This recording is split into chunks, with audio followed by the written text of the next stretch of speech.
United USA. You gotta see this one. Kansas teacher is now facing a $1,000 fine after quitting his job over mask requirements and about concerns regarding critical race theory.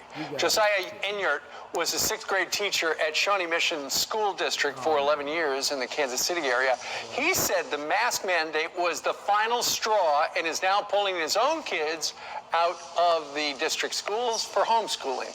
And he joins us right now from Kansas. Josiah, good morning to you. Good morning. How you doing? Doing okay. So it all started, you had misgivings about the fact that you feel that your school wants you to teach critical race theory anyway, right? Yeah, not the school, but the district itself. I mean, everything's, top down as far as how it gets down to me as the teacher. Right. But, a couple years ago when the training started, it was kind of inevitable on where they wanted it to go. Where you spend your money, that's what you're going to do. And they were spending plenty of money on it. So we knew it was going to be something we were going to have to do. Sure. So that had been simmering on the back burner. But then just a couple of weeks ago, they announced that kids K through sixth grade were going to have to wear a mask. And you were not planning on that, were you?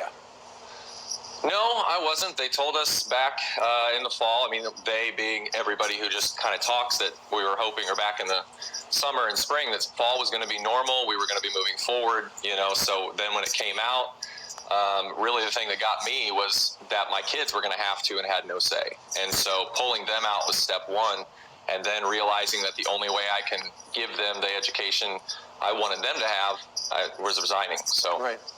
So you resigned, and famously we ran a Loudoun County teacher resigning in front of the school board last week on the program. She's already found a new job. You resigned, and then the school board hit you with a $1,000 fine? Yep. Explain that. So I guess NEA and SMSD have a contract that says if you resign after June 4th, they're going to charge you with liquidation damages.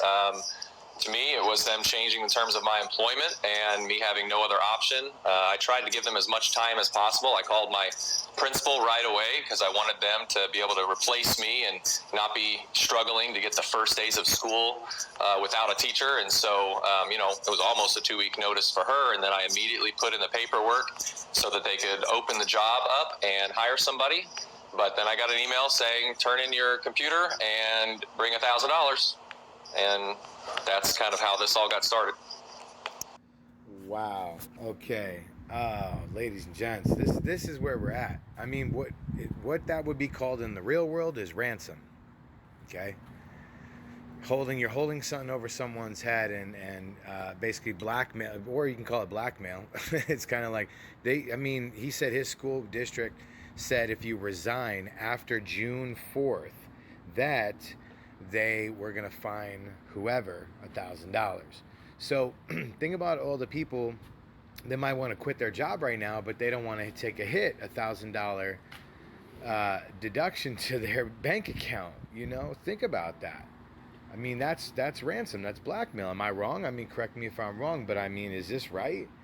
Does this sound like America? Yes, in one sense, but is this right? We seem to be seeing this trend over and over and over again. And so now we see a point where we're kind of seeing a totalitarian government that's saying, you know what, listen, if you don't fall into line, we're going to make you pay circumstantially or financially.